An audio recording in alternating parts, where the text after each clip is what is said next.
What is going on, beautiful people? Welcome to another episode of the Narcissists Code. I'm your favorite self-aware narcissist, Mr. Lee Hammock, better known as Mental Healness across all social media platforms.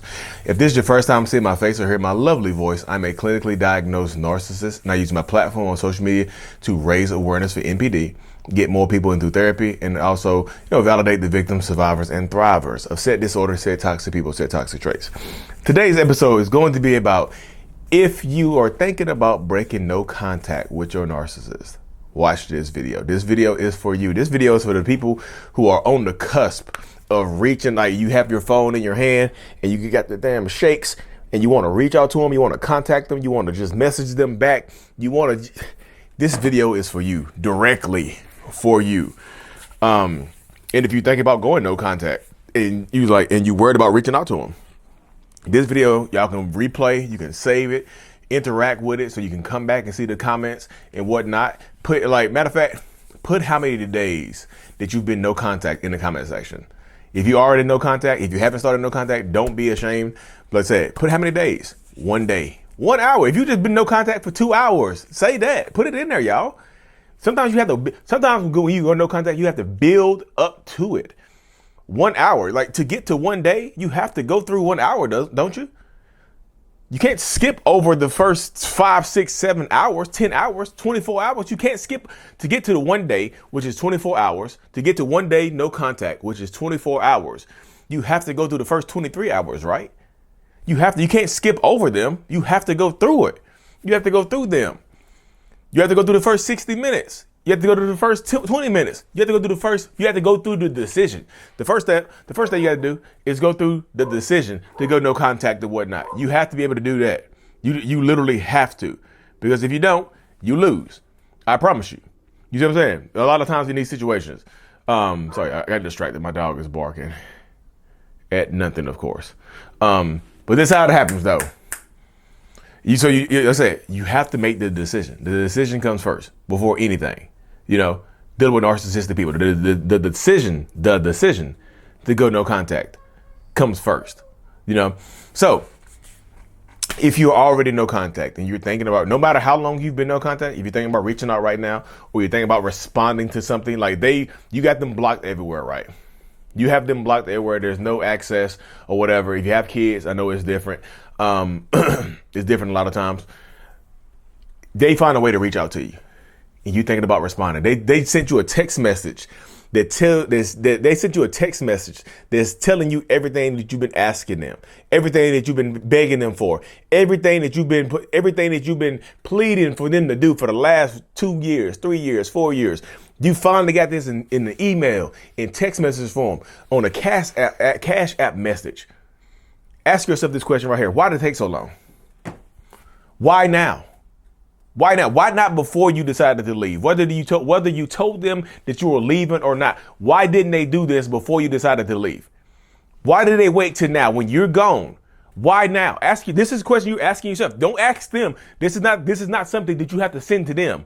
This is asking yourself right here. Don't respond to them. If they send you a message, email, somehow leave you a voicemail telling you everything that you wanted to hear, ask yourself right now, why now? Those two words right there. Why now? Because ask yourself, why now? Because they didn't think that they were going to lose you. They treated you horribly for X amount of time and thought you were going to put up with it. Maybe you have been putting up with it for a long time, but no more. No more. It stops right now. The buck stops here.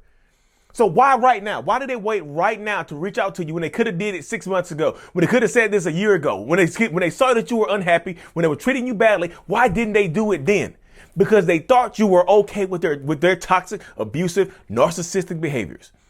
They thought you were okay with it. Now that you're not okay with it, now that, oh, please come home. Oh, please, I'll go to therapy. Oh, please, we both made mistakes. Oh, please, I'm going to move on. Oh, please, let's take that trip. Oh, please, I'll buy you that necklace. Oh, please, I'll propose to you. Oh, please, let's get married. Oh, please, why didn't you do this before? These are the pertinent questions to helping you heal right here. When you think about breaking no contact and you look at that phone and you listen to a message, you shouldn't listen to a voicemail. Somehow if they get through to you, If they get through to you, it's not breaking no contact, y'all. That's just them being obsessive and still trying to control your life and not wanting to let you go. They're still disrespecting your boundaries. Think about that right there too. Not just why now. Is the fact that they can't, even you ask this person for some space or something like that, they're still disrespecting your boundaries. If you've blocked them on everything, them circumventing your block is them violating your boundaries still. They still don't have respect for your boundaries. They didn't have respect for the boundaries while y'all were together or in this relationship space, whatever dynamic you were. Could be your parent, could be your friend, could be whoever. They didn't respect the boundaries while you were still communicating with them. Now they still don't respect them right now when the communication has stopped. This is a sign that a lot of people, when you're in it, you don't see it this way. But I'm a narcissist. I know. I understand it right now, and I've helped so many people understand it as well. Like, this is still them violating their boundary. Yes, you with no contact, and yes, they no contact is a boundary, y'all. No contact is like no contact is building a barrier around your life. It's like digging a dam. Like you are a castle. You are no contact is digging a moat around the castle. You know, the body of water that people dig around the castle to make it harder to get in. You dug a moat, you built up these walls, and they still sent a carrier pigeon over there to contact you. They're still violating your boundaries. They're still doing it. This is still a violation of your boundaries. It doesn't seem like it, doesn't feel like it, but it still is. It's still an abject violation of your boundaries. It doesn't seem like it, but because you're not thinking in that space, but it is. The fact that you got them blocked on every single thing and they still didn't take the hint, they still are not respecting you. So think about it like that. Why now? And they're still violating my boundaries. And the fact, and look, here's number 3 right here, y'all. Not only do you have to ask yourself the question, why now? And then also understand that they're still violating your boundaries and still disrespecting your boundaries. When they send you everything that you've been asking them to do, that's a sign that they knew what you wanted and they still withheld it from you. Think about that right there. It's still manipulative. It shows you that they knew how to make you happy. They knew what you wanted for a long time, and they want to do it. That shows you that they knew how to make you happy, and they actively chose not to. Because you're no contact, right? You're not telling them what you want and need anymore. You're no contact, right? You're not telling them how to make you happy. So guess what? When they send you this message saying, hey, let's take that trip we've been wanting to go on for years. Why now? Look, they're still manipulative. They're still manipulative. Not only is it a why now, it's still violating your boundaries, and it's still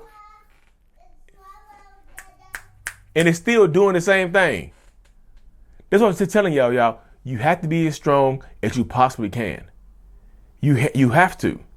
There's still manipulation. There's still them showing you that they could have made you happy the whole time. They were actively choosing not to. And yes, there's a whole different dynamic inside the narcissist's brain. Like, I know how to make you happy, but something in me is not letting me do it. I know how to make you happy. I know what makes you happy. That's how we got here, right? That's how we got in this relationship, right? Because at least at one time before, I knew how to make you happy, right? One time before, I knew how to make you happy, correct? So you see this space, you see this dynamic, and you understand, like, at one point in time, I knew how to make you happy, and right now, somehow I don't.